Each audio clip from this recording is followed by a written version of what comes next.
we go. All right. So topic today in the ChafetzChaim is relatives and non-Jews. We're on Yud Gimel Iyar. Okay. Here goes. If Shimon tells Reuven's wife that Levi spoke negatively of Reuven, Shimon has committed an act of rechilas, an act of gossip mongering. Though he has not repeated the story to Reuven himself, there is no doubt that Reuven's wife will bear animosity towards Levi for having denigrated her husband. At least hope so. The ChafetzChaim expands this concept to include all relatives, based on the assumption that relatives are protective of one another from the outside and feel personally hurt when one of their members is attacked. In the above case, had Shimon related the information to someone outside of Reuven's family, he would have been guilty of lashon hara, not rechilas. Remember, the truth is, as much as we're talking about rechilas being gossip, the true definition of rechilas is a little bit more specific. It's a little bit more about you. Someone tells you that someone else talked trash about you. That's really what rechilas is all about. Okay, now in the above case, had Shimon, okay, we said this. In the above case, had Shimon related the information to someone outside of Reuven's family, you would have been guilty of lashon hara, not rechilas. In the Be'er Mayim Chaim, the ChafetzChaim presents a case where one would be permitted to relate information to non-family members. Reuven and Levi are involved. So here's the example. Reuven and Levi are involved in a monetary disagreement.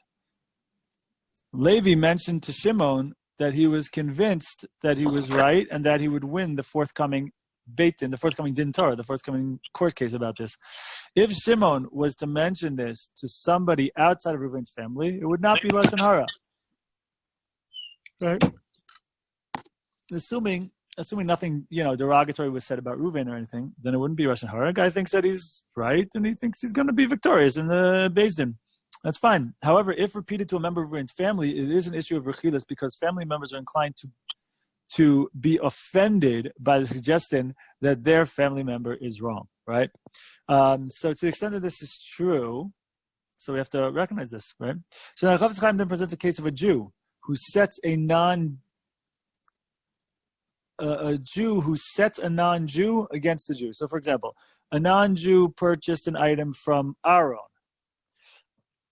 David tells the non-Jew, this guy overcharged you.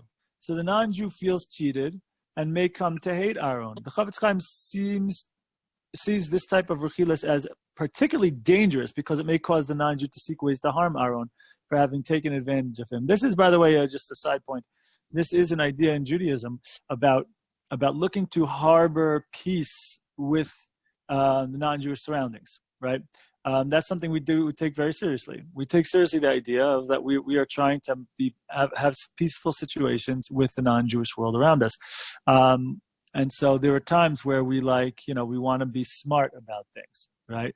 If the president invites you to the White House, even if you don't like the president, you think he's horrible, you think he's horrible for the Jews, you go because you don't want to, right? If you stick your nose at the president of the United States, then that can have repercussions down the road, right? So if you don't like Obama or whichever one, right? And you were part of some band or something, and he's doing his Hanukkah thing or something at the White House, and he invites you.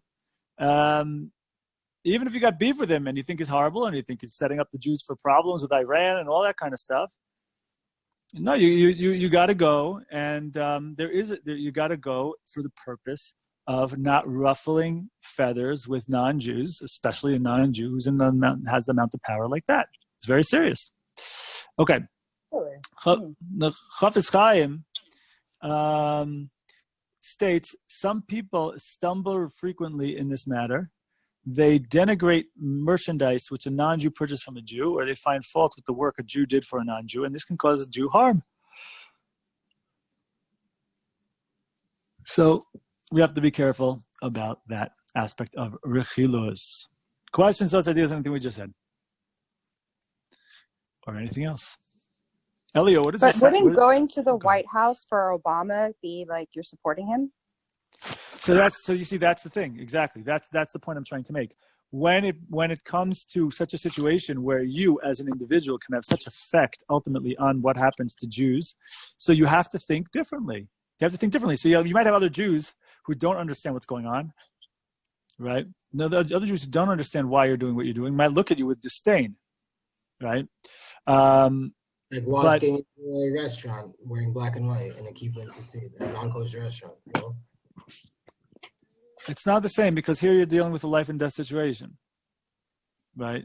And here, that's the issue. But how am me playing in a band? How is that? It's not that it's good. It's that you snubbing the White House's invitation.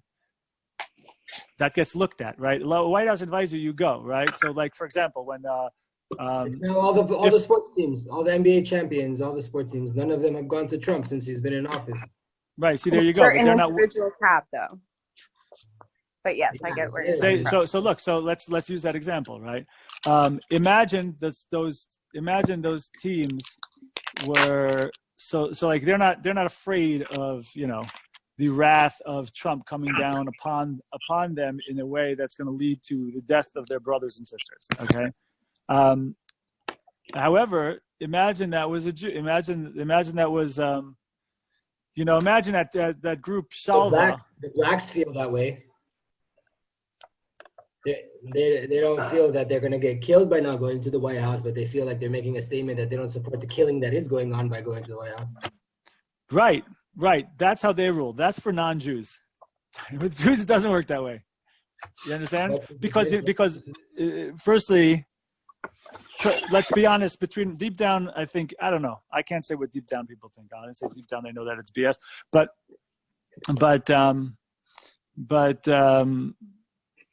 we don't work that way. We understand that like if we snub our noses and act contemptuous with someone like a president of the United States, can you get him water? That has the potential to have ramifications that will lead to Jews dying somehow or another down the road. We definitely we are aware of this. We are aware of this. And so we have to recognize that like on the one hand, it looks at first glance. I agree with the way it looks, right? I think Sarah said it. I believe that like hold on, it's like you're putting your stamp of approval there. You're like it's like as if you're advocating for the president. So as religious Jews, we have to recognize that. And there's times, by the way, we take that approach in halacha, that kind of thing, where we don't want to put our stamp of approval on something or another. But here we say that there's something that trumps that value, which is that like no, you act in a certain way towards a non-Jewish world or towards someone in power that could have negative effects to Jews. So we kind of play around with it. We kind of play around and tiptoe around and try to placate and make them happy, right? There is a little bit of flattery going on there. Like we've talked about the negativity of flattery before. There is a little bit of that going on there for the purpose of maintaining peace for our people. There is that. We do say that. We do say that in that particular circumstance. Okay, does that make sense? I mean, yeah, but it makes sense. But you're damned if you do, damned if you don't in Galut. Yeah, you really are. Like, yeah, I agree. I agree with you. The Jews that vote Democrat are the devil in the right size, and the Jews that support Trump are the devil in the left size. And it doesn't matter. The Jews are the Jews. So that you're right about. You're right.